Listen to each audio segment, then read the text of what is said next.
धन्यवाद। हमारे अजय पौधापुर ने आज बहुत ही सुंदर विग्रह का दर्शन। कहाँ के विग्रह थे प्रभु? ये वल्लभ वैभव नगर है, आनंद बोल करके, गुजरात में। गुजरात के। हरी बोल। बहुत बहुत सुंदर। धन्यवाद माता जी और सभी भक्तों के क्षेत्र में भाग लेने के लिए इधर से धन्यवाद। अभी हम लोग मंगलाचरण करते हैं। ओम अज्ञान तिमिरांधस्य ज्ञानांजन शलाकया चक्षुरुन्मीलितं येन तस्मै श्री गुरुवे नमः। श्री चैतन्य मनोभीष्टं स्थापितं येन भूतले स्वयं रूप कदा मह्यं ददाति स्वपदान्तिकं।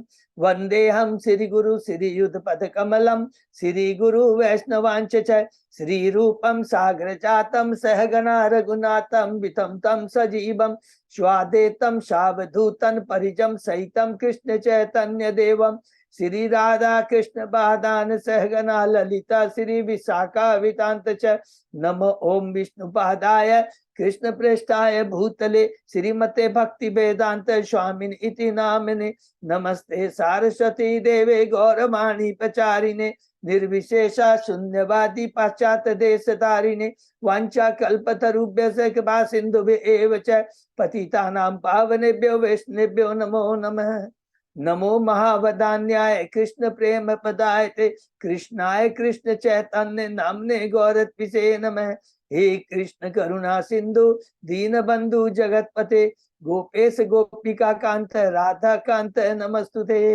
तप्त कांचन गौरांगी राधे बिंदाबनेश्वरी विश्वानुसुते देवी प्रणमामि हरिप्रिये। नीलांचल निवासाय नित्याय परमात्मने बलभद्र सुभद्रायां जगन्नाथाय ते नमः। जय श्री कृष्ण चैतन्य प्रभु नित्यानंद श्री अद्वैत गदाधर श्रीवासादि गौर भक्त बिंद मुखम करोति वाचालम पंगु लंगे ग्रीम यत्कृपातमहं वंदे श्री गुरु दीन तारिणं परमानंद माधवम श्री चैतन्य ईश्वरम। हरे कृष्ण कृष्ण कृष्ण हरे हरे हरे राम राम राम हरे हरे। से मंगलाचरण की जय। शिला प्रभुपाद की जय। हरे कृष्णा। आज के इस भागवतम चर्चा में सभी भक्तों का हार्दिक स्वागत है।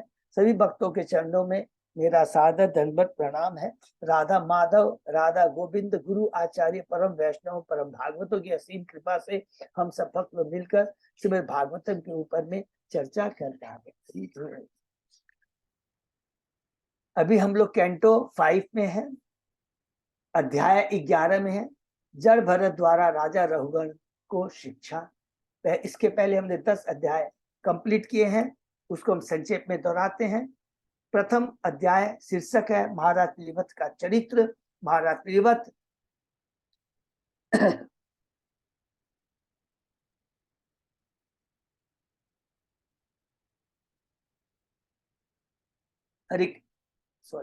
महाराज पीलीभत जब यहाँ पर सुखदेव गोस्वामी जी बोलते हैं, पीलीभत परीक्षित महाराज सुखदेव गोस्वामी से पूछते हैं कि बहुत सुंदर प्रश्न करते हैं कि पीलीभत महाराज जो कि भगवान के परम भक्त हैं, ब्रह्मचारी है, दिव्य पद को प्राप्त है, नारद मुनि से उन्होंने शिक्षा प्राप्त की है, तो पुनः किस प्रकार गृहस्थ जीवन को एक्सेप्ट करते हैं।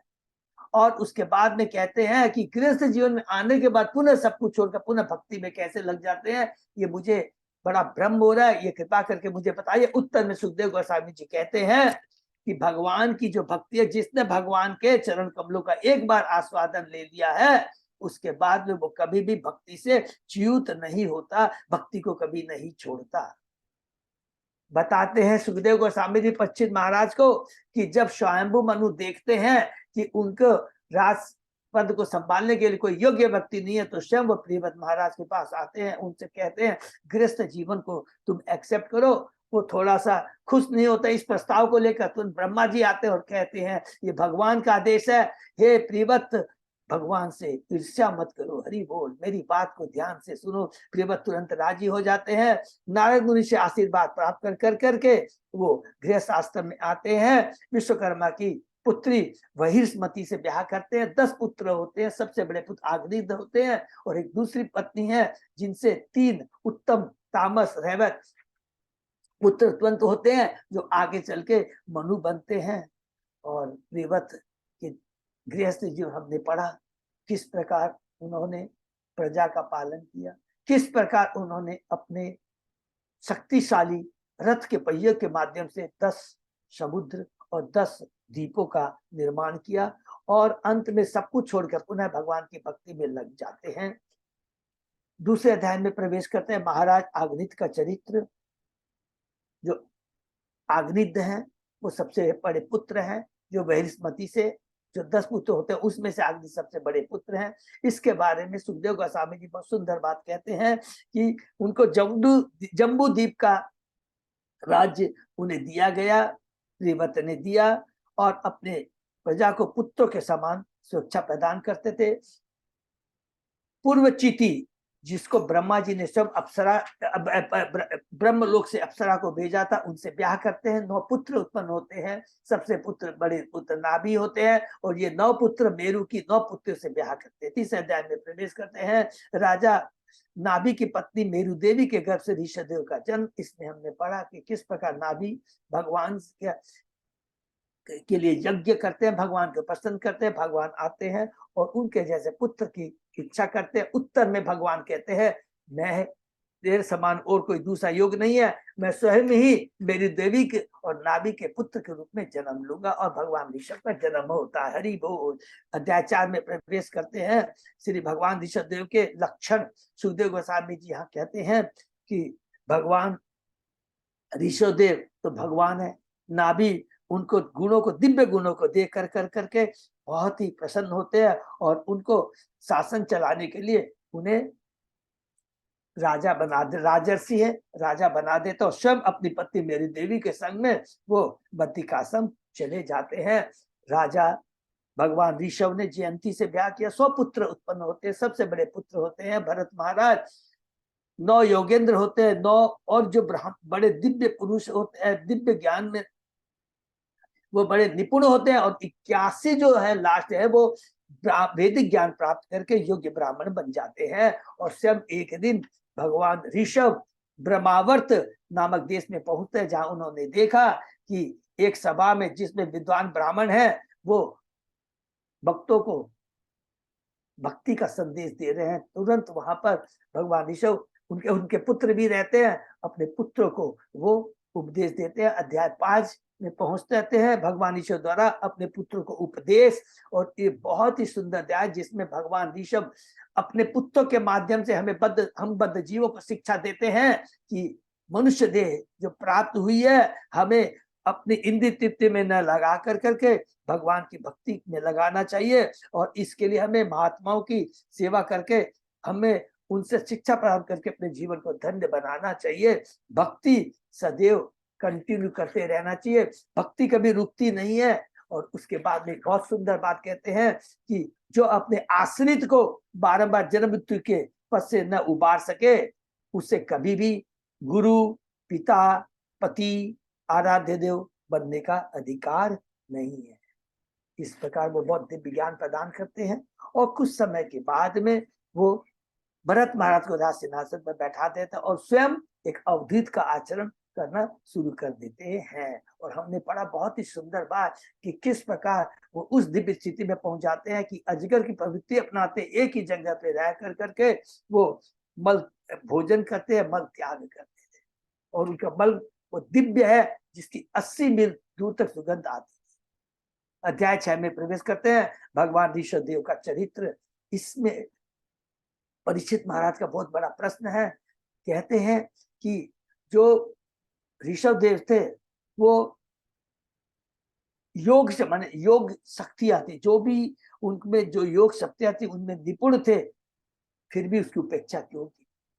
तो यहाँ पर बहुत ही सुंदर जवाब मिलता है और कल भी हमने उसी के बारे में पढ़ा था। क्या कहते हैं कि उन जो योगी होते हैं वो अपने ध्यान के द्वारा वो मन को बस में करने का चेष्टा करते हैं, अष्ट सिद्धियां भी प्राप्त कर लेते हैं, लेकिन मन बहुत कभी भी धोखा दे सकता है। उदाहरण याद रखें कि जिस तरह बहेलिया अपने जानवरों को तो पशुओं को तो पकड़ लेता, फिर पर भी उनको भरोसा नहीं रहता क्योंकि कभी भी वे भाग सकते हैं। उसी प्रकार कहते हैं मन पर भरोसा नहीं कर सकते। अगर हम मन के बस में आ जाते हैं तो हम इस काम, क्रोध, लोभ जैसे सत्वों को आश्रय प्रदान करेंगे।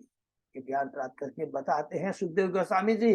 भगवान ऋषभ इस प्रकार अपने पुत्रों को ज्ञान प्रदान कर कर कर कर कर करके दक्षिण दिशा में जाते हैं। वहां पे एक जंगल में प्रबल दावाग्नि उठती है और उसी में अप्रकट हो जाते हैं। और उसी दक्षिण दिशा में कुटक देश के एक राजा जिनका नाम अरहत है, जिन्होंने दुर्भाग्यवश भगवान ऋषभ के आदेशों का, उपदेशों का पालन न करके उनके आचरणों को अपना कर करके जनता को भ्रमित किया और वेदियों को छोड़कर वेद के विरुद्ध एक नवीन धर्म पद्धति स्थापित कर दी, जैन धर्म। ये यहाँ पर बताते 7वें अध्याय में प्रवेश करते हैं। राजा भरत का चरित्र इसमें हमने पढ़ा। राजा भरत परम भक्त थे। वो अपने पिता का आज्ञा पालन करते हुए पृथ्वी का राज करने लगे और उन्होंने विश्व रूप की कन्या पंचजनी से ब्याह किया। 5 पुत्र उत्पन्न हुए।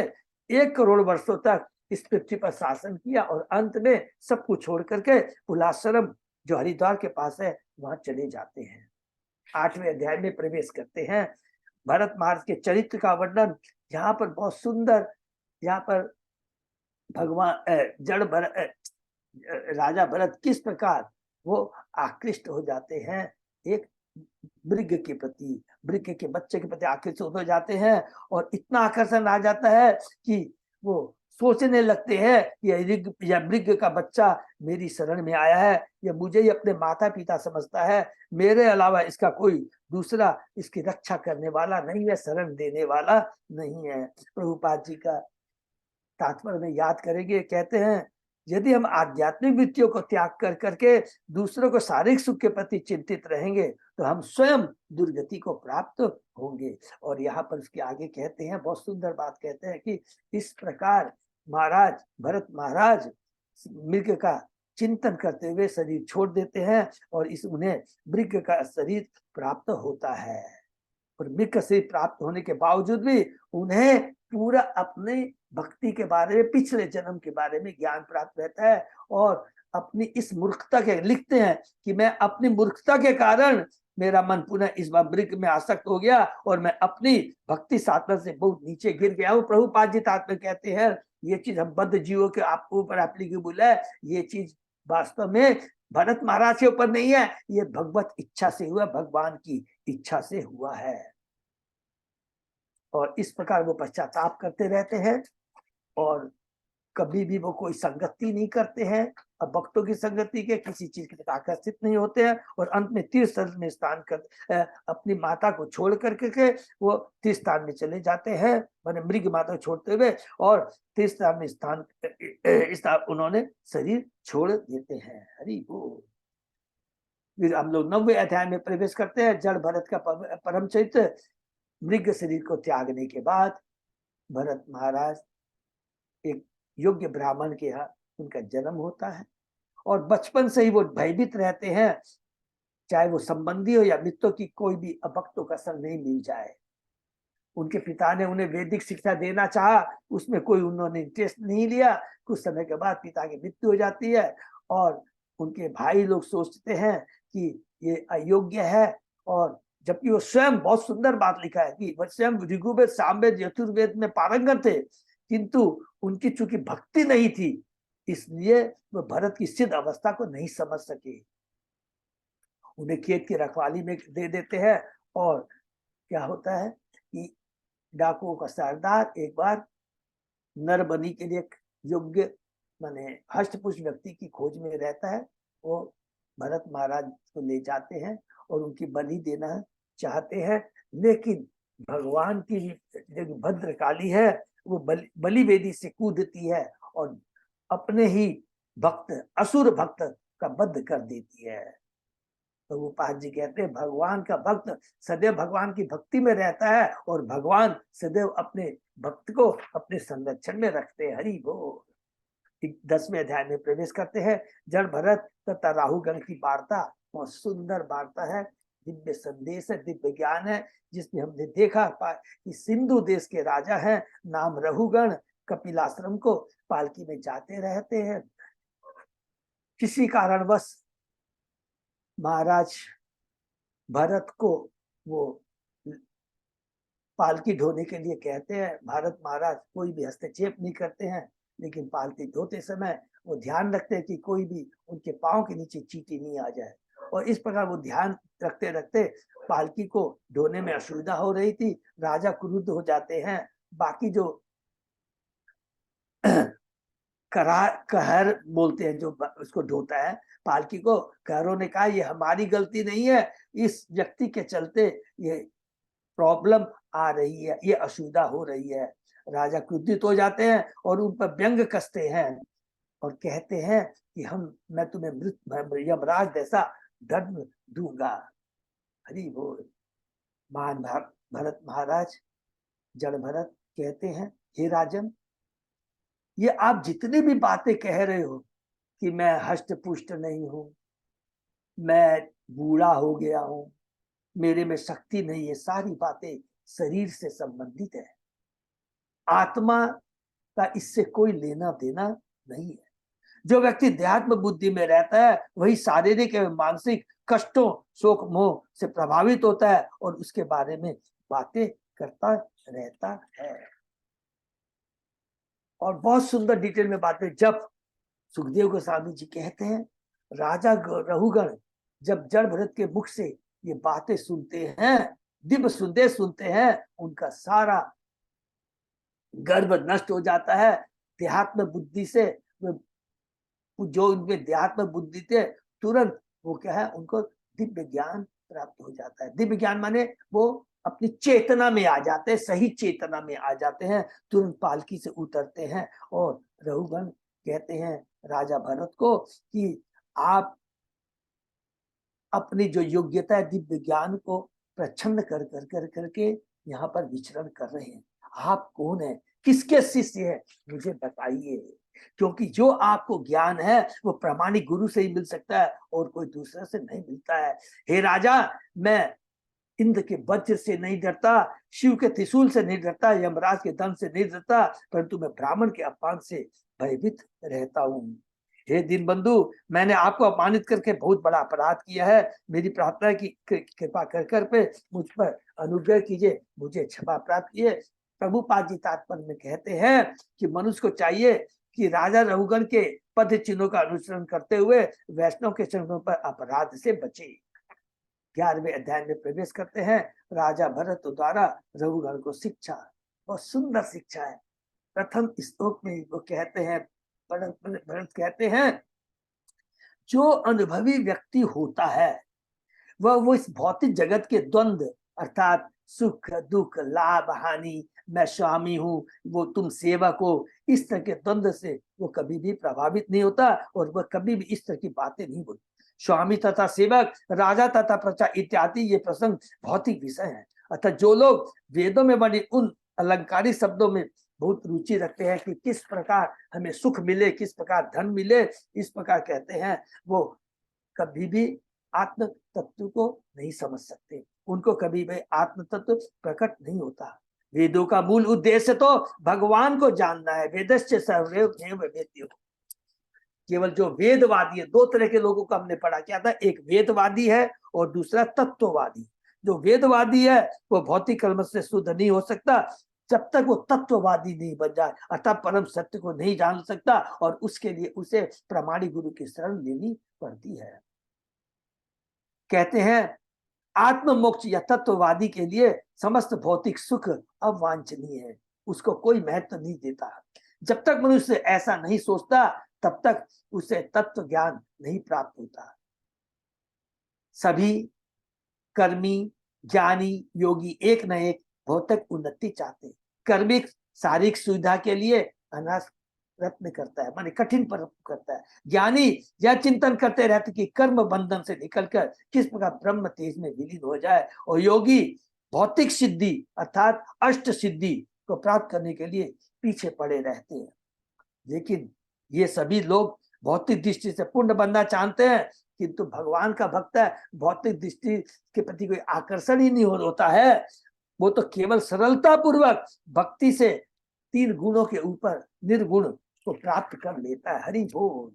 जब तक जीवात्मा का, फिर मन के बारे में कल हम लोगों ने पढ़ा, पूरे जो श्लोक है 4 नंबर श्लोक से लेकर पूरे 11 तक में बहुत सुंदर बात कहते हैं। यहाँ पर राजा भरत रघुगण को क्या कहते हैं, जब तक जीवात्मा का मन 3 गुणों से दूषित रहता है तब तक वह स्वच्छंद अनियंत्रित हाथी के समान रहता है। वह इंद्रियों का उपयोग करके शुभ तथा अशुभ कर्मों को, क्षेत्र को बेहतर समझता है और इस प्रकार इस संसार में मात्र भौतिक सुखता दुख का अनुभव करता है। अर्थात जो मन को वो भौतिक जो 3 गुण है उसके द्वारा दूषित कर लेता अपने मन को, तो क्या है, उसको भौतिक जगत में रहना पड़ता है। प्रभुपाद जी कहते हैं, बहुत सुंदर बात कहते हैं, चेतन चैतन्य से कहते हैं क्या, शुभ तथा अशुभ दोनों ही कर्मों को भक्ति के सिद्धांतों के विरुद्ध बताया गया है, क्योंकि सुख दुख लाभ हानि सब ये भौतिक है, टेम्परेरी है, कुछ समय के लिए है। इसके प्रति हमें कभी भी आकर्षित नहीं होना चाहिए, दुखी नहीं होना चाहिए। दुख आ गया तो दुखी हो जाते हैं, सुख आ गया तो सुखी हो जाता है, क्योंकि वेदों में वर्णित शुभ अशुभ कर्मों से संसार में बंधन बढ़ता है, जबकि भक्ति करता है मुक्ति, अर्थात भौतिक बंधन से छूटना। सांसारिक मन जीव की आत्मा को आच्छादित करके उसे विभिन्न योनियों में घुमाता रहता है। यही सांसारिक मोहग्रस्त मन शुभ तथा अशुभ विषयों तथा उनके कर्म को उत्पन्न करता है और इस पर आत्मा बद्ध हो जाता है। और अंत में हमने पढ़ा, प्रभुपाद जी इस पर कहते हैं, यदि मन कृष्ण के चरणों में अनुरक्त रहे तो स्वतः सारी इंद्रियां भी ईश्वर की सेवा में लग जाती है।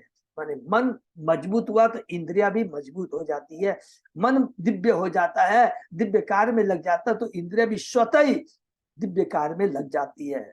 और जब मन तथा इंद्रिया भक्ति में लग जाती है तो जीवात्मा सहज ही कृष्ण भक्त बन जाता है, भव बंधन से छूट जाता है। मन तथा इंद्रियों को शुद्ध हो जाने पर, अर्थात भक्ति में लग जाने पर, मनुष्य जीवन तथा उसकी उपाधियां शुद्ध हो जाती है। उसकी उपाधियां शुद्ध हो जाती है मीन्स उसको समझ में आ जाता है कि मैं कृष्ण का दास हूं।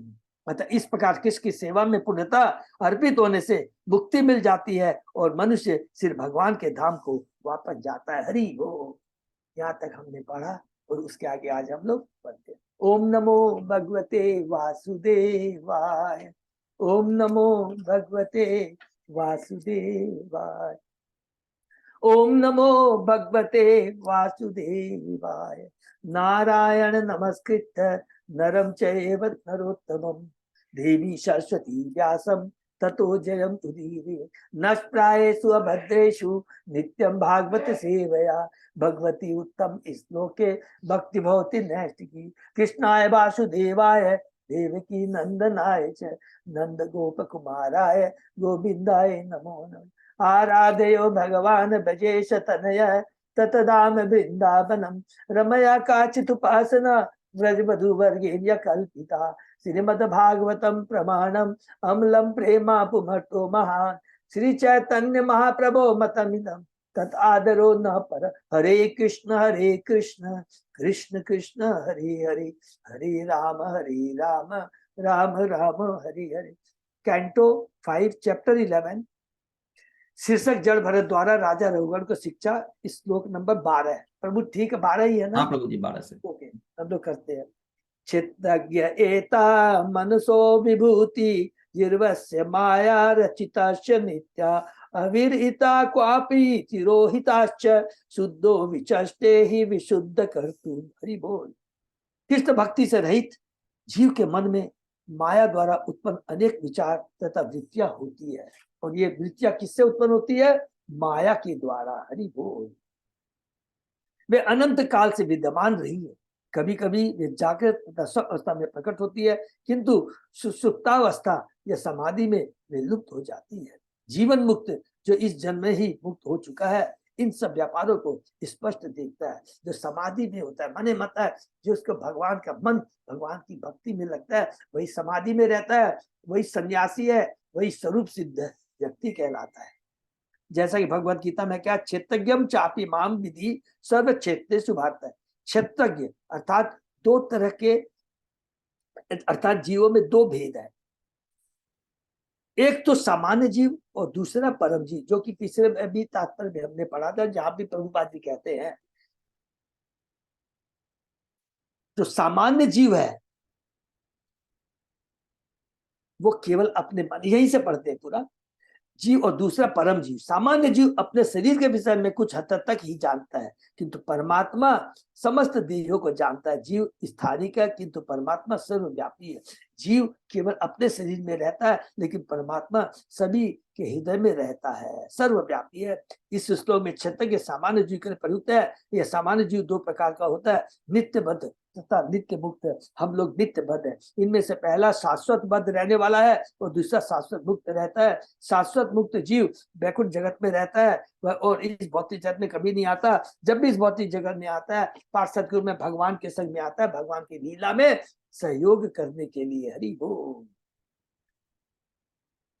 जो भौतिक जगत में रहते हैं, हम जैसे नित्य बद्ध है, वे जीव मन को नियंत्रित करके मुक्त हो सकते हैं, क्योंकि बद्ध जीव का कारण मन है। जब मन को वश में कर लिया जाता है और आत्मा उसके वश में नहीं रहता, तो इसी भौतिक जगत में आत्मा मुक्त हो जाता है। मुक्त होने पर वह जीवन मुक्त कहा जाता है। तो सबको क्लियर समझ में आ गया ना? नित्य बद्ध, नित्य मुक्त और जीवन मुक्त। नित्य मुक्त तो वो है जो कि भगवान के धाम में पार्षद के रूप में रहते हैं, और हम लोग क्या नित्य बद्ध है। लेकिन हम नित्य बद्ध भगवान की भक्ति कर कर करके, भगवान के नाम गुणों का श्रवण कीर्तन कर करके तीन गुणों से हम ऊपर आ सकते हैं। तीन गुणों से ऊपर में आ कर करके पुनः भक्ति में लग कर करके हम लोग मुक्त हो सकते हैं। इसलिए हम लोग क्या है, जीवन मुक्त को पता होता है कि वह किस प्रकार बद्ध हुआ, अतः वह अपने को शुद्ध करके और श्री भगवान के धाम को वापस जाने का प्रयत्न करता है। जीवन मुक्त को पता होता है कि वह किस पर बद्ध। हरि बोल। प्रभु जैसे खर अक्षर बोलता है ना। हाँ प्रभु, हाँ बोलिए प्रभु। जैसा खर अक्षर बोलता है, खर और अक्षर। अच्छा अच्छा, ओके, ठीक है, हाँ ठीक है, खर और अक्षर, ठीक है। जीवन मुझको पता चलता है कि किस प्रकार बद्ध हुआ, अतः वह अपने को शुद्ध करके उसे भगवान के धाम को बात जाने का प्रयत्न करता है। बद्ध तथा मुक्त अवस्थाओं की तुलना सुप्त तथा जागृत अवस्थाओं से की जा सकती है। हरि बोल। जो बेखबर होकर सोते हैं वे नित्य बद्ध है, और जो जागृत है वे अपने को श्री भगवान कृष्ण का विभिन्न अंश मानते हैं। अर्थात जिनको ज्ञान प्राप्त है, जिसने प्रयत्न कर लिया, जो नित्य बद्ध है, लेकिन जिसने भगवान के भक्तों का संग किया और उनसे ज्ञान प्राप्त किया है कि वो शरीर नहीं आत्मा है, भगवान उनके पिता है, भगवान के वे अंश है, और किस प्रकार वे भौतिक जगत में श्री कृष्ण की सेवा में इस प्रकार शुद्ध भक्त से ज्ञान प्राप्त कर करके वे भगवान की इस जगत में, भौतिक जगत में भी कृष्ण की सेवा में तत्पर होते हैं। जैसा कि श्री रूप गोस्वामी ने पुष्टि किया, या यस हरिदास से श्री कृष्ण सेवा करने वाला मुक्त हो जाता है, भले ही वह इस संसार में बद्ध जीवात्मा प्रतीत हो। इसको भी अंडरलाइन कर लेंगे। भले ही वह बद्ध इस संसार में बद्ध जीवात्मा प्रतीत होता है, लेकिन कृपा करके वो बद्ध जीव नहीं होता है। बड़े बड़े आचार्य, गुरु, ये सब क्या है, मुक्त जीव हैं। गुरु महाराज ये सब मुक्त जीव हैं। इनको कभी भी नहीं सोचना चाहिए बद्ध आत्मा है, बहुत बड़ा अपराध हो जाएगा। जीवन मुक्त से उच्चते, प्रत्येक दशा में कोई तभी मुक्त माना जाता है जब उसका एकमात्र कार्य श्री कृष्ण की सेवा करना हो। हरि बोल। चित्तज्ञ आत्मा पुरुष पुराण, साक्षात स्वयं ज्योतिरज परीश, नारायणो भगवान वासुदेव, स्वमायया आत्मन्य वधीयमान, यथा नील स्थावर जंगमान, आत्मस्वरूपेण निविष्ट इषेत, एवं परो भगवान वासुदेव, चित्तज्ञ आत्मेद मनु प्रविष्ट। बहुत सुंदर। क्षेत्रज्ञ दो प्रकार के होता है, जो भी हमने पढ़ा, जीवात्मा तथा श्री भगवान। जीवात्मा का वर्णन पीछे किया जा चुका है, यहाँ श्री भगवान की विवेचना की जा रही है। श्री भगवान सृष्टि का सर्वव्यापक कारण, वह अपने में पूर्ण है और अन्यों पर आश्रित नहीं है। हरि बोल। वह सुनकर तथा प्रत्यक्ष अनुभव से देखा जा सकता है। यह सुन वह है माने भगवान, वह आत्म तेजस्वी है और उसे जन्म मृत्यु जरा अथवा व्याधि कुछ भी नहीं सताती। वह ब्रह्मादि समस्त देवताओं का नियंता है। उसका नाम नारायण है और वह संसार के प्रलय के पश्चात समस्त जीवात्मा को आश्रय है। वह इस परम, सबको मालूम है, वह संसार के प्रलय के पश्चात समस्त जीवात्मा आश्रय है कि जब ब्रह्मा जी के 100 वर्ष पूरे हो जाते हैं, पूर्ण महाप्रलय हो जाती है, तो सारे जीव कारणोदक्षाई विश्व में जाकर करके आश्रय लेते हैं। वह परम ऐश्वर्यमान है और समस्त भौतिक वस्तुओं का आश्रय है, अतः वह वासुदेव श्री कृष्ण के नाम से जाना जाता है। अपनी शक्ति से ही वह समस्त जीवात्मा के हृदय में स्थित है। जिस प्रकार समस्त चराचर प्राणियों में वायु व जीवन शक्ति रहती है, इस प्रकार वह शरीर को वश में रखता है। अपने अंश रूप में श्री भगवान समस्त देवों में प्रवेश करके उनको नियंत्रित करता रहता है। परमात्मा के रूप में, परमात्मा जो कि हम लोग चेतन चैतन्य में भी पढ़े हैं और पढ़ेंगे कि वो भगवान का अंश रूप है। ब्रह्म, हमने इसके पहले पढ़ा था, भगवान को 3 पहलुओं में जाना जा सकता है, ब्रह्म, परमात्मा और भगवान।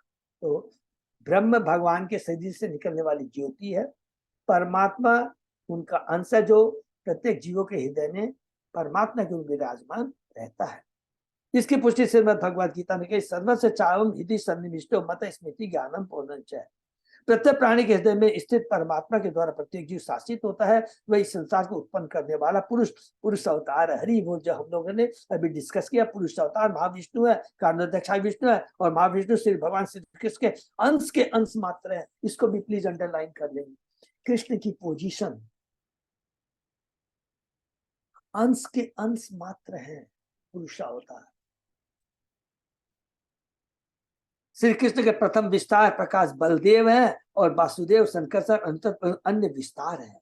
वासुदेव ब्रह्म ज्योति के मूल कारण है और यह ब्रह्म ज्योति वासुदेव के शरीर की किरणों का विस्तार है। बहुत सुंदर है एकदम। इसको है पूरा देखिए, यहाँ पर पूरा बता दिया स्थिति, कृष्ण की स्थिति क्या है, उसके विस्तार बलदेव है। बलदाव से प्रथम हमने पढ़ा है मूल संकर्षण वासुदेव प्रद्युम्न अनिरुद्ध, मूल संकर्षण से नारायण, फिर नारायण से दूसरे चतुर्भुज आते हैं, महाशंकर्षण वसुदेव प्रद्युम्न अनिरुद्ध, फिर महाशंकर्षण से पुरुषा अवतार कारणोदक्षाई विष्णु, कारणोदक्षाई फिर अपने को गर्भोदक्षाई विष्णु में, गर्भोदक्षाई विष्णु से क्षीरोदक्षाई विष्णु से, और उसके बाद में जितने भी अवतार आते हैं ये गर्भोदक्षाई विष्णु और क्षीरोदक्षाई विष्णु से आते हैं। हमने बहुत बार डिस्कस किया, वही चीज यहाँ प्रभुपाद जी यहाँ पर बताते हैं।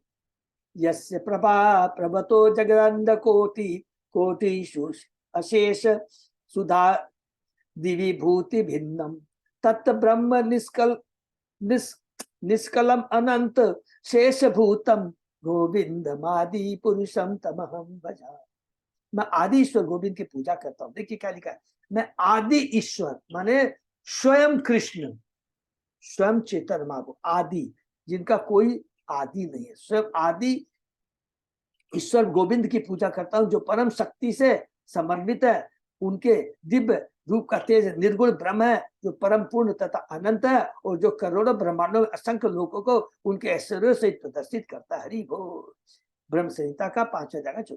भगवद गीता में भगवान का वर्णन इस प्रकार हुआ है, मया तत् इदम सर्व जगत अव्यक्त मूर्तिना मतस्तानि सर्वभूतानि न चाहम तेषु अवस्थिता। मेरे अव्यक्त रूप द्वारा यह संपूर्ण जगत व्याप्त है, संपूर्ण चराचर मुझ में स्थित है, परंतु मैं उनमें नहीं हूँ। श्री कृष्ण के अंश रूप वासुदेव संकर्षण प्रद्युम्न तथा अनिरुद्ध की यह स्थिति है। न यावत् एतान तनुभृत नरेन्द्र विधूय मायां वयुनोदयेन विमुक्त संगो जित सपत्नो वेदात्म तत्वं ब्रह्मति यतावत्। हे राजा राहुगण, जब तक बद्ध आत्मा भौतिक देह को शरीर स्वीकार करता है और भौतिक सुख के कलमश से मुक्त नहीं हो पाता, तथा जब तक अपने 6 शत्रु को जीतकर आत्मज्ञान को साधित करके आत्मसिद्ध प्राप्त नहीं हो जाता, तब तक उसे इस जगत में विभिन्न स्थानों तथा नाना योनियों में घूमना पड़ता है। विभिन्न स्थान योनियों में, सबको मालूम है 84 लाख योनियों में 6 शत्रु है जो उसको जीतना है, काम क्रोध लोभ मोह मद। जब किसी मनुष्य का मन देहात बुद्धि में लिप्त रहता है तो अपने को किसी एक राष्ट्र, परिवार, देश या जाति से संबंध मानता है। उन्हें उपाधि कहते हैं। लेकिन हमने अभी पढ़ा था तो उपाधि का जो भगवान की भक्ति करता है सभी उपाधियों से मुक्त हो जाता है। सर्वोपाधि विनिर्मुक्तम, उन्हें उपाधियां कहते हैं। मनुष्य को इनसे मुक्त होना होता है। जब तक उन्हें इनसे मुक्त नहीं होता उसे संसार में बद्ध जीवन बिताना पड़ता है। मनुष्य जीवन का लक्ष्य इन भ्रांतियों को दूर करना है। यदि ऐसा नहीं किया जाता तो जन्म मरण का चक्र चलता रहता है। हरि बोल। न यावत आत्मलिंगम संसार तापा आवपनम जनस्य यत शोक मोह आमय राग लोभ वीरानुबंध ममताम विदति।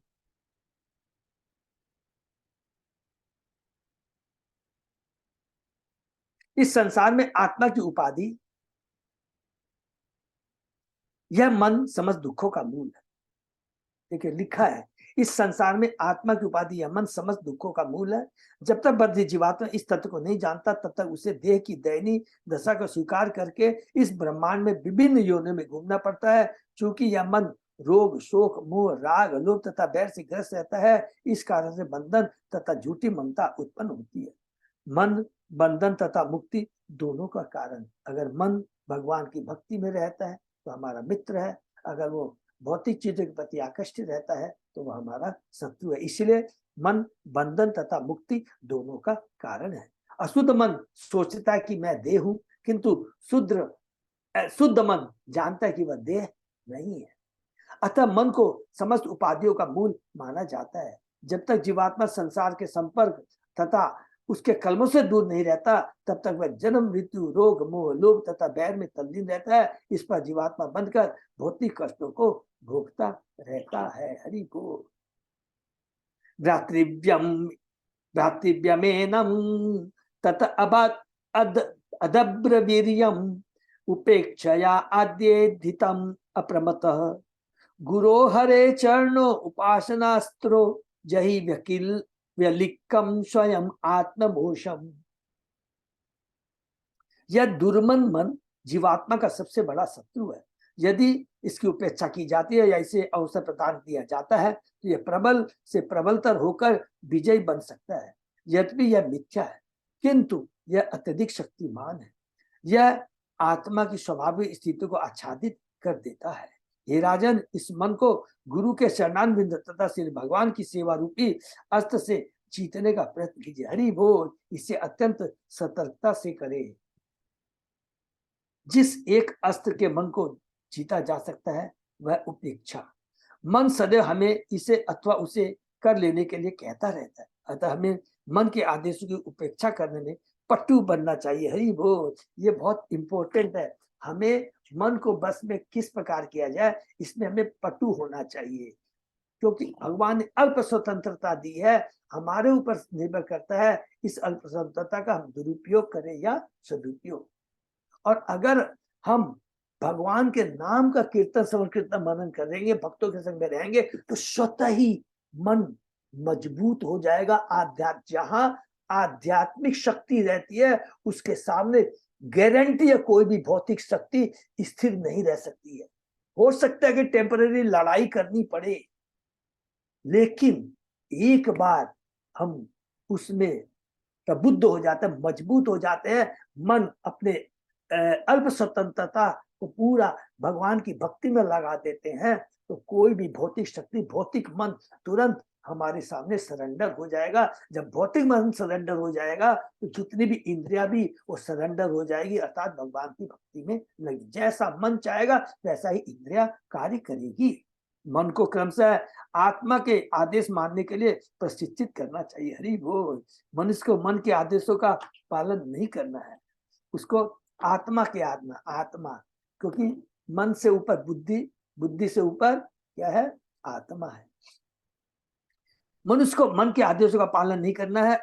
श्री भक्ति सरस्वती ठाकुर कहा करते थे कि जगने के बाद तथा सोने के पूर्व नित्य ही मन को जूतों से पीटना चाहिए। हरि बोल। इसको लाइन कर लेंगे। जगने के बाद और सोने के पूर्व मन को जूते से पिटाई करना चाहिए। इस प्रकार से मन को वश में किया जा सकता है। समस्त शास्त्रों का भी यही आदेश है। यदि मनुष्य ऐसा नहीं करता है तो वह मन के आदेशों का पालन करने के लिए बाध्य है। दूसरी प्रामाणिक विधि है गुरु की आज्ञाओं का कठोरता से पालन करना। हरि बोल। और ईश्वर की सेवा में लगे रहना, इससे मन स्वतः वश में आ जाएगा। देखिए क्या वर्ड लिखा है, इससे मन स्वतः वश में आ जाएगा। प्रभुपाद जी के ये लिखे है। तो हम यदि भगवान की भक्ति करते हैं, शुद्ध भक्तों के संग में रहकर गुरु का आदेशों का पालन करते हैं तो मन स्वतः ही वश में आ जाएगा। और लिखा था पहले तात्पर्य प्रभात के, बड़ी सरलता से, ये भी नहीं कि बहुत बड़ी सरलता से मन वश में आ जाएगा। मन वश में आ गया तो इंद्रिया वश में आ जाएगी, भगवान की सेवा में लग जाएगी, हम जीवन धन्य हो जाएगा, हम मुक्त हो जाएंगे। इससे मन स्वतः बस में आ जाएगा। श्री चैतन्य महाप्रभु ने रूप गोस्वामी को उपदेश दिया, ब्रह्मांड भमिते कोनो भाग्यवान जीव, गुरु कृष्ण प्रसादे पाए भक्ति लता जी। जब गुरु तथा कृष्ण के अनुग्रह से, देखिए जब गुरु तथा कृष्ण के अनुग्रह से प्रभु पाद जी कार्तिक कृष्णदास के विराज गोस्वामी चेतन चरितामृत में, देखिए एक एक चीज पर हम लोग कितना महत्व है। पहले गुरु का नाम दिया, गुरु कृष्ण प्रसादे पाए। तो लिखा है कि यदि वह गुरु की, जब गुरु तथा कृष्ण के अनुग्रह से भक्ति बीज प्राप्त होता है तो मनुष्य का असली जीवन आरंभ होता है। असली जीवन आरंभ होता है। हरि बोल। तो वास्तव में ये जीवन है। क्यों आरंभ होता है? क्योंकि अब वो भक्ति में लग गया है। और जब नया जीवन भक्ति में जीवन हो जाता है तो पुनः हमें ये भौतिक शरीर वाला जीवन नहीं मिलता है, फिर तो हम सीधा भगवान के धाम जाते हैं। यदि वह गुरु की आज्ञा का पालन करता है तो कृष्ण के अनुग्रह से वह मन की दासता से मुक्त हो जाता है। इस प्रकार से भागवत के 5वें स्कंद के अंतर्गत जड़ भरत द्वारा राजा देवगण को शिक्षा शीर्षक 11वें अध्याय का भक्ति रहता। हरि बोल। तो यहाँ पर 11 अध्याय समाप्त होता है। रेहुगण राजा जड़ भरत रघुगण को बहुत ही बता रहे हैं कि भक्ति ही परम है। एकमात्र भक्ति के माध्यम से ही हम अपने मन को बस में कर सकते हैं, अदरवाइज इसके अलावा कोई भी दूसरा उपाय नहीं। तो अब हम लोग 11 अध्याय 12 में प्रवेश करते हैं। शीर्षक है महाराज रघुगण तथा जड़ भरत की वार्ता। ठीक है ना। उसके पहले भी हमने 10वें अध्याय में पढ़ा था, उसमें क्या था, जड़ भरत की महाराज रघुगण से प्रार्थना वार्ता। और यहाँ पर लिखा है महाराज रघुगण की जड़ भरत से वार्ता। ठीक है ना। महाराज रघुगण इतने पर भी अपने प्रकाश प्राप्त होने के संबंध में संदेहशील थे, इसलिए उन्होंने ब्राह्मण जड़ भरत से अपने उपदेशों को तथा उसकी समझ में आने वाले विचारों को दोहराने के लिए कहा। हरि बोल। सेम चीज हमने कहा पढ़ा था, हमने पढ़ा था प्राचीन वरी के बारे में। जब उसको नारद जी ने पुरंजन की कथा सुनाई थी तो कहता मुझे समझ में नहीं आया, मैं बद्ध जीव कृपा करके मुझे समझाइए। प्राचीन वरी याद रखें, भगवान के परम भक्त हैं, विचिता से उनके पुत्र हैं और जिससे 10 परिचेता उत्पन्न हुए हैं, जिनको भगवान की कृपा से, जिनको शिव भगवान की कृपा से, दोनों ने, शिव जी ने भी भगवान ने भी, दोनों ने उनको गाइड किया, गाइडेंस किया है। तो सोचिए वो कैसे बद्ध जीव हो सकता है। उसी प्रकार यहाँ पर ये जो रघुगण है ना, वो क्या है, वो सिंधु भगवान के भक्त हैं, कपिलाश्रम जा रहे हैं। लेकिन हम बद्ध जीवों के लिए वो पुनः किसको कह रहे हैं, राजा जड़ भरत को कह रहे हैं कि मुझे बताइए, क्योंकि आपका जो उपदेश है मुझे समझ में नहीं आया, आप कृपा करके इन विचारों को दोहराइए। इस अध्याय में महाराज रघुगण उन जड़ भरत को नमस्कार करते जिन्होंने अपने वास्तविक रूप को छिपा रखा था। हरि बोल। राजा उनके उपदेश से समझ गए थे कि वे आत्मज्ञान में कितने बड़े चढ़े हैं। उन्होंने उनका जिस प्रकार अनादर किया था उसके लिए क्षमा मांगी। अविद्या के सर्प से डसे गए महाराज रघुगण को मानो जड़ भरत के अमृत रूपी शब्दों ने जिला दिया। हरि बोल। जिन विषयों पर वार्ता हो चुकी थी उनके संबंध में शंका रह जाने के उन्होंने बाद में एक एक करके अनेक प्रश्न पूछे। सर्वप्रथम जड़ भरत के चरण कमलों के प्रति किए गए पूर्ण अपराध से वे मुक्त हो लेना चाहते थे। कितनी बड़ी बात है।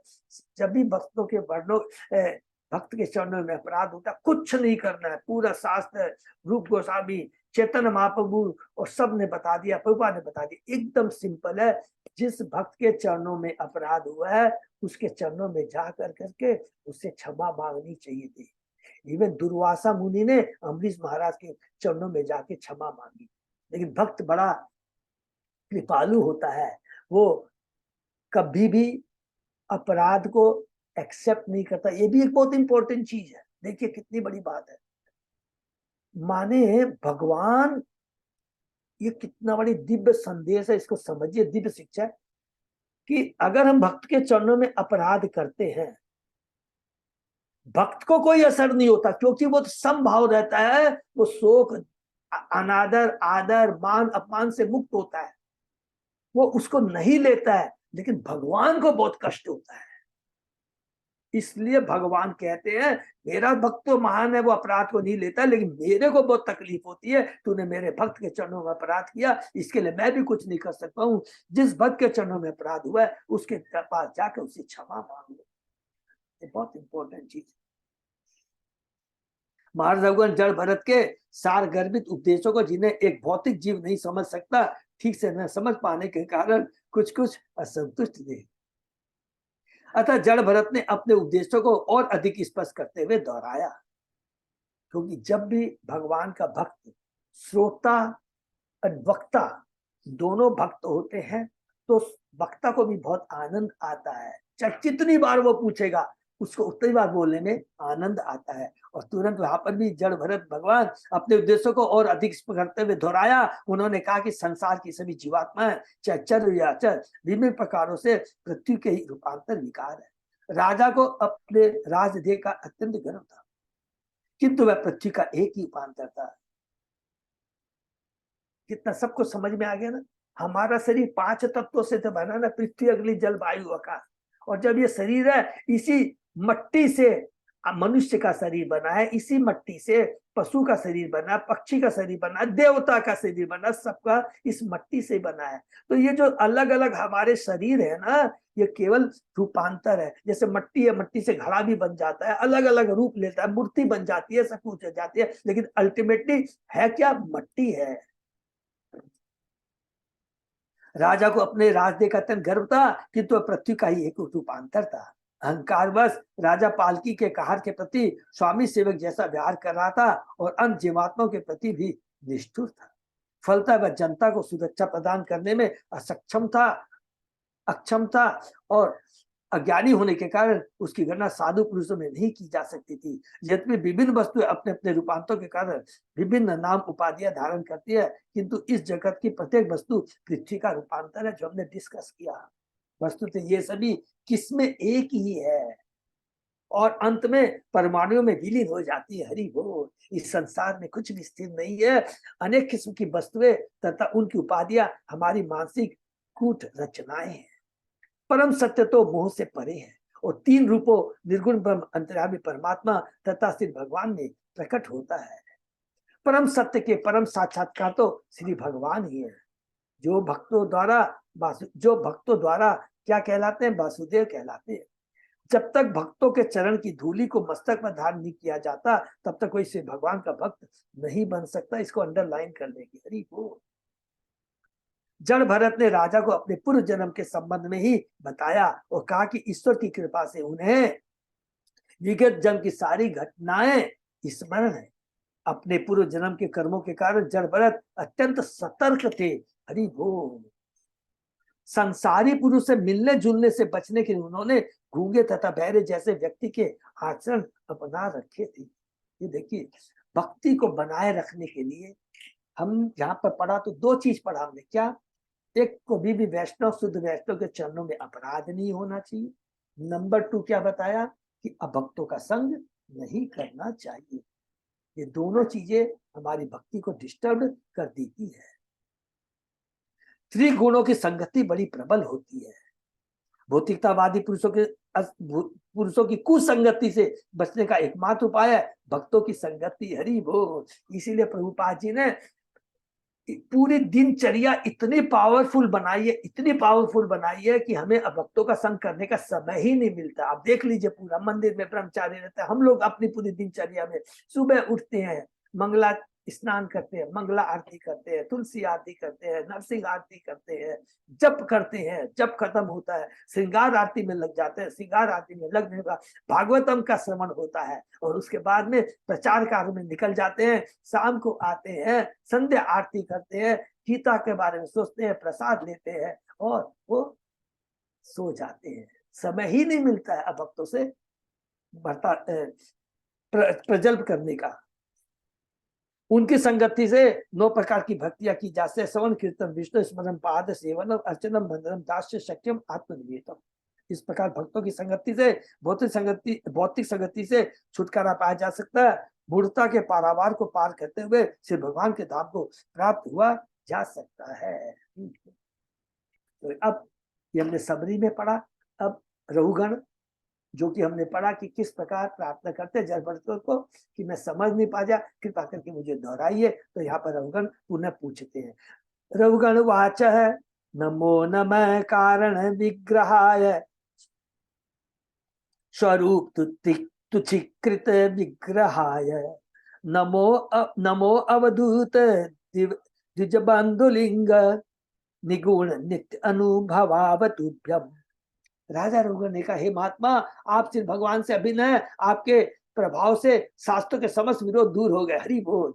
आपके प्रभाव से शास्त्रों के समस्त विरोध दूर हो गए हैं। आप ब्रह्म बंधु के वेश में अपने को छिपा करके वेश में अपने दिव्य आनंद स्वरूप को छिपाए हुए हैं। मैं आपको नमस्कार करता हूँ। ब्रह्म संहिता में ज्ञात होते श्री भगवान समस्त कारणों के कारण है। ऋषभ सर्व कारण स्वरूप श्री भगवान के साक्षात अवतार थे। उनके ऋषभ देश सर्व कारण स्वरूप श्री भगवान के साक्षात अवतार जो हमने पढ़ा है। उनके पुत्र भरत महाराज को जो अब ब्राह्मण जड़भरत की भूमिका निभा रहे थे। कौन सा? तीसरा जीवन सबको याद है ना, पहला राजा का, दूसरा मृग का और तीसरा जड़ भरत का। उनका शरीर उन्हीं ही सर्व कारणों के कारण से प्राप्त हुआ था, इसलिए उन्हें कारण विग्रह कहा गया है। इसको अंडरलाइन करें, हरि बोल। क्योंकि स्वयं भगवान से वो प्रकट हुए हैं। स्वपुत्र थे ऋषभ। भगवान के सबसे बड़े पुत्र कौन है? भरत महाराज। इसलिए यहाँ पर सर्व कारणों के कारण जो कृष्ण है, जो भगवान है, उनके ही वो उनसे ही उत्पन्न, उनसे उनको ये शरीर प्राप्त हुआ, अर्थात प्रकट हुआ। हमको ये बोलना है, क्योंकि वो उनका दिव्य शरीर है, भौतिक शरीर नहीं है, भगवान के अवतार है। क्योंकि भगवान ने स्वयं कहा था कि मैं नाभि और मरुदेवी के पुत्र के रूप में प्रकट होऊंगा।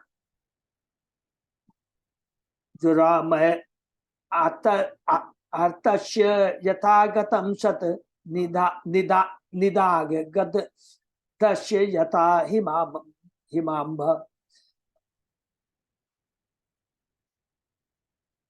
कुदेह माना ही विदष्ट दृष्टे ब्रह्मण वचते अमृत मौषधम। हे ब्राह्मण श्रेष्ठ, मेरा मन मल से पूर्ण और मेरी दृष्टि गर्व रूपी सर्व द्वारा दंशित है। अपनी भौतिक बुद्धि के कारण मैं रुग्ण हूँ। रुग्ण माने बीमार हूँ। आध्यात्मिक दृष्टि से मैं बीमार हूँ।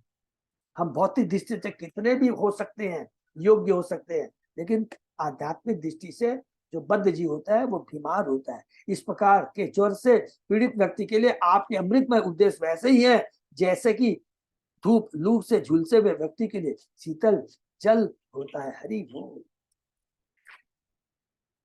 बद्ध जीवन का शरीर गंदी वस्तुओं, अस्थि, रक्त, मूल, मल आदि से भरा रहता है।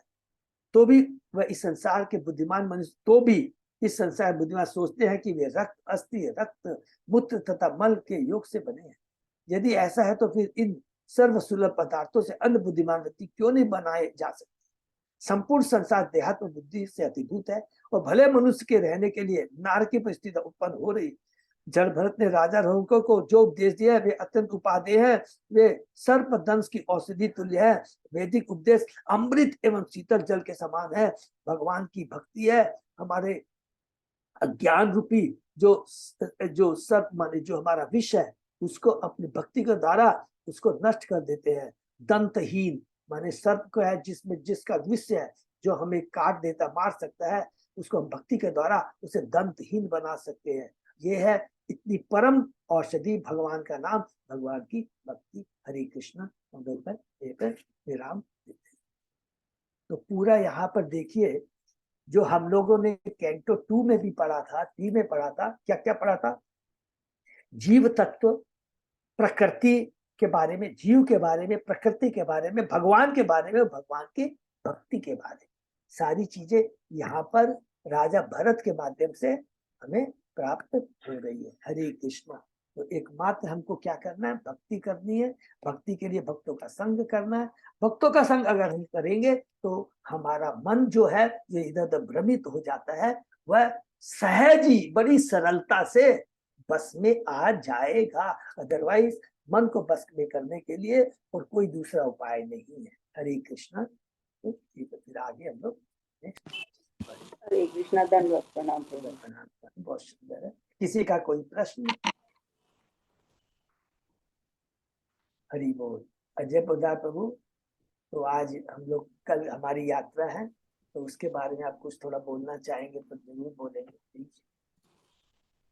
प्रभु जी बस तैयारी सब हो चुकी है, ग्रुप भी मैंने बना दिया है। हरि बोल। देखिए प्रभु रात में, हाँ। हरि बोल, मैं प्रभु को कहा कि आप खाली जगन्नाथ कोर कमेटी में डाले, उन्होंने कहा नहीं प्रभु मैं प्रयत्न करता हूँ ग्रुप में बना दूंगा। उन्होंने पूरा रात भर बैठ के ग्रुप बना दिया है और सब जितने लोग जा रहे हैं सब उसमें जुड़ गए हैं और सारी इंफॉर्मेशन उसमें हमको मिल जाएगी। ठीक है, तो जस्ट वैसे ग्रुप में डाल दिया, फिर भी प्रभु बता देंगे कि कैसे करना है। प्रभु 1 मिनट में थोड़ा बता देंगे, जस्ट सब। जैसे अपना टाइमिंग एकदम 5:30 का शार्प किया हुआ है, तो ओके। 2 बस रहेगी। एक 40 सीटर वाली बस अपनी सॉल्टलेक BF-22 में आ जाएगी और एक बस 30 सीटर वाली हमारी बांगुर बस स्टैंड के आसपास में रहेगी, वो मैं लोकेट कर दूंगा। लेकिन टाइमिंग जो 5:30 मॉर्निंग का सबको शार्प पहुंच जाना है, बिकॉज कि देखिए फिर आगे वो स्टीमर वगैरह में अगर लेट करेंगे तो फिर दिक्कत आती है। इसलिए कि हम लोग टाइम को बहुत पंक्चुअली मेंटेन करना है अपने को, सारे सारे भक्तों को, ताकि आगे कष्ट ना हो। हरि इसका बोल। ध्यान रखना है ताकि 5:30 तक हम लोग एकदम स्पष्ट रूप से छोड़ दें और बस में ही अपने सब ब्रेकफास्ट दे देंगे अपने, और उसके बाद आगे जो अपना स्टीमर से सारा प्रोग्राम जो है जैसे से रहेगा पहुंच करके फिर शेड्यूल रहेगा उस हिसाब से। हरि बोल। और जहां तक प्रभु इसमें थोड़ा सा और ऐड करूंगा कि जैसे मैंने कल सुंदर गोविंद दास प्रभु से बात किया था, उनका तो यही कहना था कि बस पॉइंट से उतर कर हम जो स्टीमर जाते हैं, वो उन्होंने कहा ज्यादा नहीं है, तो 200 मीटर है नंबर 1। और उसके बाद में उन्होंने कहा कि वहां पर चिंता नहीं करना है, वहां पर आपको सफिशिएंट व्हीकल मिल जाएंगे, तो कोई चिंता नहीं करना है, तो आपको मिल जाएगा। और नंबर 3 जैसे हमने कहा उनको रिक्वेस्ट किया है, वो मेरे को आज भी बता देंगे। हाँ, क्योंकि एक्चुअली वो कल मायापुर आ गए थे, उनको खूब अर्जेंट काम था, गुरु महाराज ने शायद बुला लिया था, तो उसी चलते वो आए और आज वो वापस तुरंत जा रहे हम लोगों के लिए। बोले काम बहुत है, लेकिन मैंने गुरु महाराज को कहा कि हमारे भक्त आ रहे हैं, नाम भी लिया उन्होंने, तो बोले इसलिए वो आज वापस चले जाएंगे हम लोगों के लिए। और वो चेष्टा ये भी करेंगे कि बोले कि मैं चेष्टा करूंगा, हो सकता है बस पॉइंट पर मैं खुद आने का प्रयत्न करूंगा। मैंने कहा नहीं प्रभु आप इतना कष्ट आप मत कीजिएगा, किसी जानकार भक्त को भेज दीजिएगा। तो इतनी बातें हुए तो आशा करता हूँ कि अपने को प्रॉब्लम नहीं होनी चाहिए। ठीक है ना। हरे कृष्णा। और दूसरी बात ये थी कि ऐसे ग्रुप में मैं मैसेज कर दूंगा, थोड़ा सा वहाँ पे विंटर सीजन चालू हो गया है तो सभी कोई हल्की ठंड मिलेगी वहाँ पे, तो हरि उलेन बोल। क्लॉथ हाँ, वगैरह ले लेंगे। और स्नान करने का है प्रोग्राम तो एक्स्ट्रा उस हिसाब से अपने क्लॉथ भी ले लेंगे। एक्स्ट्रा क्लॉथ ले लेंगे। हरि बोल। यस, ये 2 बहुत इंपॉर्टेंट पॉइंट है। यस, तो लाइट वुलन क्लॉथ्स और अपने नहाने के लिए जो भी है आपको है वो एक्स्ट्रा वस्त्र, कपड़े जरूर ले लेंगे। और प्रभु जहाँ तक वापसी में जो ब्रेकफास्ट और लंच की बात है, वो भी मैंने उनके कान में डाल दी है, तो उन्होंने कहा ठीक है मैं उसके लिए देखता हूँ। तो चेष्टा बोले कि मैं यही करूंगा कि ब्रेकफास्ट तो आप लोग को यही करवा दूं। फिर मैं बोला प्रभु लंच मुंह से निकल गया, तो बोले ठीक है मैं लंच भी पैकेट देने की चेष्टा करूंगा या करवाने की चेष्टा करूंगा। तो इतना एश्योरेंस उन्होंने दिया है। ठीक है ना। हरी बोल। तो जी अपने 27 तारीख को कितना बजे वहां से टेंटेटिवली निकलने का प्लान कर रहे हैं? तो वो अपने ऊपर है अरुण प्रसाद, अपने ऊपर है। इसलिए हम लोग को बहुत time management is very very important. हाँ और आप सही कह रहे हो कि हम लोग भी दूसरे दिन चेष्टा करेंगे जितना जल्दी निकल जाए, 6-7 जो भी है तो मैक्सिमम 7 बजे 6 बजे तक ही चेष्टा करना पड़ेगा चेष्टा निकलने। करेंगे। हाँ, जिससे कि हम लोग यहाँ पर 2-2:30 बजे पहुंच जाए। बिल्कुल सही कहा। तो अरुण प्रभु यही चेष्टा करेंगे कि हम लोग जल्दी से 7 जल्दी बजे। निकल जाए स्नान करके। मैंने हाँ टेंटेटिवली उसका भी अगर प्रोग्राम बना लेंगे ना, तो एडवांस में अगर टाइम दे देंगे कि भी उसी हिसाब से एडवांस सब प्रिपेयर टाइम कर तो लेंगे। मुझे ये 6 बजे का ही रख रहे हैं, 6 बजे वो आप 6 बजे निकलो। का ही रखते हैं हम लोग, 6 बजे का रखते हैं। हाँ, हाँ। और एक चीज वो कल मेरे को फिर बोल दिया, मैं सॉरी बोलना भूल गया, पहले से भक्तों को ये चीज बता दूं। मैंने उनको जब जब अजय प्रभु ने फाइनल लिस्ट बना के मेरे को दिया, कितने एसी रूम कितने नॉन एसी लगेंगे, प्रभु ने कहा देखिए मेरे मंदिर में तो एसी और नॉन एसी का अलग हो सकता है, लेकिन कृपा करके आप याद रखिएगा बाहर में सारे ही एसी रूम हैं, आपकी इच्छा एसी चलाएं या न चलाएं, नहीं तो अच्छे रूम नहीं मिलेंगे। तो फिर मैंने हाँ कह दिया। हाँ तो मुझे ठीक है, उसमें कोई हाँ, बात हाँ, नहीं। तो उन्होंने बहुत क्लियर बोल दिया, क्योंकि मैंने उनको कहा था हमारे भक्तों को तकलीफ नहीं होनी चाहिए, क्योंकि क्या है ना एकोमोडेशन जब सही नहीं रहता भक्तों को बड़ा वो थोड़ा नेचुरली डिस्टर्बेंस होगा, टॉयलेट वगैरह सही नहीं हो, तो उन्होंने कहा कि इसीलिए मैंने प्रयत्न किया है कि वो बहुत ज्यादा दूर नहीं है। मैं पूछा, उन्होंने कहा 200 से 300 मीटर है अपने मंदिर से, नंबर 1। और उन्होंने कहा मैं अपने आप ही बोलते चले गए, उन्होंने कहा मैं अपने आप परमानेंट 2 दिन के लिए ऑटो बुक कर दूंगा, कि वो हमेशा हम लोग आप लोग की सेवा में ही रहे। हरी बोल। तो मैंने कहा बहुत बढ़िया, बोला क्योंकि मंगला आरती में आएंगे वहां पर 4:30 5:30 बजे मंगला आरती होती है, तो बोला सबको आपको अटेंड कराऊंगा, सारी आपको रहेगा। तो मैंने कहा बहुत बहुत धन्यवाद। तो इतने तो प्रभु जी एश्योरेंस अपने लोग उन्होंने दिया। प्रभु जी अपने लोग कहाँ रुकेंगे वहां पे? तो वो 15 रूम तो मंदिर में है, अच्छा। और बाकी रूम जस्ट मंदिर के बाहर है। वो क्या बताए थे, गवर्नमेंट का है गेस्ट हाउस है या ऐसे कुछ करके बता रहे थे वो। और मंदिर से उसकी दूरी केवल 200 मीटर है, 200-250 मीटर। अच्छा तो अच्छा। मैं कहा कोई टेंशन लेने। फिर उन्होंने मेरे से फ्रैंकली पूछ भी दिया कि प्रभु आपने क्या ठीक किया कि कौन लोग मंदिर में रहेंगे और कौन लोग बाहर रहेंगे। वो साफ साफ पूछते क्योंकि स्टेट फॉरवर्ड है। तो फिर मैंने उनको कहा प्रभु आपको लिस्ट भेज दीजिए, हमारे भक्त में ऐसा कोई बात नहीं है। हाँ हाँ जहाँ पे भी होगा कर लेंगे। हाँ, हम लोग पहले से भी वैसे अलॉट कर देंगे, कोई बात नहीं है। यदि ले तो शायद वो आज मेरे को लिस्ट भेज देंगे। 15 रूम है मंदिर में। हाँ प्रभु जी कोई दिक्कत नहीं है, जहाँ पे भी जैसे आपको अलॉट करना है कर दीजिएगा, उसी हिसाब से सब लोग चले आप जाएंगे। हम लोग आपस में क्या करेंगे, जैसे जिनको हाँ बहुत ज्यादा असुविधा है, तो मैंने कहा प्रभु उन लोगों को दे देंगे जिनको कष्ट है। बोला प्रभु वैसी कोई बात नहीं रहेगी, क्योंकि मैं ऑटो वगैरह सब बुक कर दूंगा, जो कि आपको सुबह 4 बजे एकदम आएगा, आपको लेकर के रेडी रहिएगा, आपको मंदिर में ले आएगा, मंगला आरती कीजिएगा, फिर आपको जाकर के थोड़ा सा रेस्ट करना तो वहां उसी को लेके चले जाइए, फिर आ जाइए, ब्रेकफास्ट कर लीजिए, जब कर लीजिए, कोई तरह की प्रॉब्लम नहीं है। और उसके बाद में उन्होंने ये कहा कि मैं आपको अलग से गाड़ियां दे दूंगा, जो कि अगल बगल में कपिल आश्रम जाना है या अपना जंगल, वहां पर एडवेंचरस कुछ वो है, जो देखना है सब कुछ आप कर सकते हैं। तो यू विल हरी नॉट। बोल। उन्होंने तो बाकी प्रभु जितनी जाएंगे बातें तो हो रही इससे हिसाब से एकदम बहुत मतलब मन में उत्साह हो गया है कि मतलब बहुत ही हाँ, अच्छा हाँ तो वो मतलब। बहुत हेल्प कर रहे हैं, माने वो बेचारे माने बता रहे हैं। बाकी देखिए भक्त और नहीं नहीं भगवान प्रभु जी हाँ, बहुत तो अच्छा लगेगा। अच्छा होना चाहिए प्रभु है। तो हम लोग तैयार है, जो कि अजय प्रधान को प्लीज टाइम बहुत जरूरी है, टाइम को थोड़ा मेंटेन कीजिएगा ना। तो हम लोग चेष्टा करेंगे कि 5:30 बजे अरुण प्रभु तो बोले तो जल्दी बस छोड़ने के लिए, बहुत वक्त थोड़ा प्रॉब्लम थी, तो मैंने कहा चलो 5:30 लास्ट है, उससे ज्यादा लेट नहीं। प्रभु हरे जी, हरे कृष्णा प्रभु जी। हाँ माता वहां जी। पर ना हस्त व्यवसाय समिति वालों का बहुत बड़ा सेटअप है, हाँ हजारों लोगों की वो लोग सेवा करते हैं। तो आप लोग को कोई असुविधा खाने पीने की हो तो आप लोग वहां से कांटेक्ट कर सकते हैं। माता जी, खाने पीने तो वहाँ कोई असुविधा है ही नहीं, लेकिन हर तरह का खाना पीना हम नहीं कर सकते हैं ना। अच्छा अच्छा, हाँ, ये तो ठीक है। आपको मालूम है क्योंकि वहाँ मारवाड़ियों की बहुत धर्मशालाएं हैं, बस बहुत सब है, लेकिन वो हाँ अपने को चलेगी नहीं ना। वो हाँ भी वैसे काम। तो एक हरियाणा भवन भी है वहाँ पे, वो भी हाँ काफी अच्छा हरियाणा बहुत है ठीक है, प्रभु, बट हम बहुत। लोग तो मंदिर का बेस बनाए तो मंदिर के बेस से हाँ हमने चलेंगे। मंदिर है। का हाँ बेस बनाया, हो सकता है। हाँ एक और इम्पोर्टेंट बात है, कई लोग भक्त ये बात बोल भी सकते हैं, बहुत इंपॉर्टेंट बात है जो अजय पद बोला, कि और भी इससे बढ़िया बढ़िया रूम है। 3,000 चार बोले कि बहुत एक से एक रूम बन गए हैं, लेकिन हमारा तो बेस है ना मंदिर में रह के मंगल आरती करना। तो इसलिए उन्होंने उसी को ध्यान में रखकर मंदिर के बगल में रहने की व्यवस्था की है, बैलेंस रूम्स की। ठीक है ना, ये भी बात उन्होंने मेरे को कहा। तो मैंने कहा नहीं नहीं नहीं प्रभु, हम लोग को भक्ति करना है, हमको वैसे ही व्यवस्था कीजिए कि मंदिर के बगल पे ही हो। ठीक है ना प्रभु, गलत नहीं बोला ना। नहीं हाँ हो। प्रभु एकदम ठीक बात है। तो ये चीज एकदम ठीक है प्रभु। हाँ, उन्होंने ये चीज भी मेरे को क्लियर कर दी थी। ठीक है, हरे कृष्णा।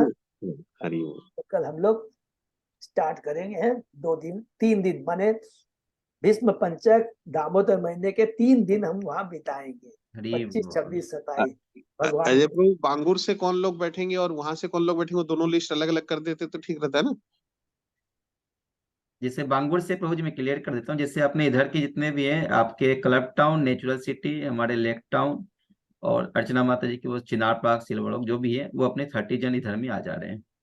प्रभु मैंने अरुण वो- प्रभु तो लिस्ट भेजा है ना, आप देखिएगा इसमें जगन्नाथ कोर कमेटी में लिस्ट भेजा गया है और हाँ, उसमें वो मैं देखा, उसका जो सेंटर के हिसाब से जो वो सेंटर वाले सारे लोग इधर ही रहेंगे, वैसा ही है क्या। हाँ यस हाँ प्रभु, यस प्रभु, बिल्कुल आपने सही कहा। उसमें 4 सेंटर है प्रभु। हमारा क्लब हाँ, टाउन है, कालिंदी है, नेचुरल सिटी है और हमारा ये डायमंड सिटी और diamond city and Chinar park. चिन्हार पर 4 है प्रभु। अच्छा। और केवल क्लब टाउन में लीला प्रभु जी का है, लेकिन वो उधर से बैठेंगे हाँ वो उधर से बैठेंगे, वो और मीनू सिंघानिया माता, नरेश सिंघानिया माता जी। तो वो हाँ, भी हम लोग ने कल डिस्कस कर लिया, तो वो कैसे करेंगे, साउथ कलकत्ता में इंटर करते ही हम लोग एक जगह मिल जाएंगे, वहां पर ठीक। जाते ही और ब्रेकफास्ट इसी गाड़ी में रहेगा। सपोज कीजिए हम 5:30 बजे पहुंचते हैं, स्टार्ट करते हैं, तो हार्डली 6, 6:15 बजे साउथ कलकत्ता पहुंच जाएंगे, सुबह खाली रहेगा। हाँ प्रभु जी।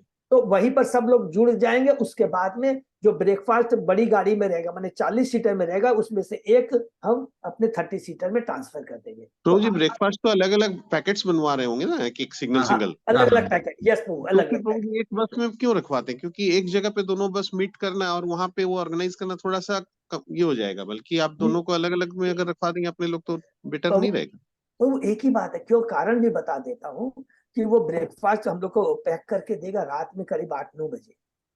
हाँ तो हम क्या करेंगे, सॉल्ट लेक में BF-22 में वहां पे रख देंगे और उसके बाद में 6 बजे तो कोई ब्रेकफास्ट करेगा नहीं, 6, 6:30 हाँ बजे। हाँ तो हाँ 6:30 बजे हम लोग अभी डिसाइड कर देंगे, अजय पद बात तो दोनों बस वालों को भी बोल देंगे, नरेश प्रभु हाँ को बोल देंगे कि तुम यहाँ जा करके मीट करना, माने समझ लीजिए पीके लीला प्रभु के यहाँ पास ही है, हाँ हाँ। वही जा करके। तो उसी में बस 1 मिनट लगेगा, अंदर में वो ट्रांसफर कर देंगे। मतलब पैकेट 2 बनाई भी रहेगी प्रभु जी, बस का पैकेट जस्ट बनाई जो है, रहेगी, और अपना बस खाली कहीं भी एक जगह। हमको प्रॉब्लम नहीं आएगी प्रभु। मैंने हाँ, दोनों बस को एक टाइम पे मीट करना, मैं वो बोल रहा हूँ, वो थोड़ा सा कोऑर्डिनेशन में दिक्कत हो सकता है वो मतलब। प्रभु उसके लिए थोड़ा 2-4 मिनट रहेगा, क्योंकि प्रभु अगर दिन में दे देता है ना, तो फिर की 2-3 प्रॉब्लम आएगी। से फॉर एग्जाम्पल उसको रखेंगे कहाँ, सपोज हाँ कीजिए 30 पैकेट्स हैं, 2 हाँ कार्टून में रहेंगे, तो किसके यहाँ रखवाएंगे, नंबर हाँ 1। फिर उसको हाँ सुबह सुबह 5:30 बजे उठा करके लेके आना पड़ेगा, हाँ ये एक तकलीफ होगी ना।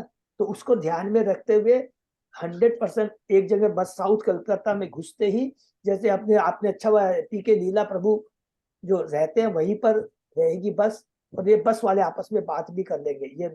अभी नरेश सिंघानिया प्रभु को बोल दिया, फिर दोबारा बोल दूंगा।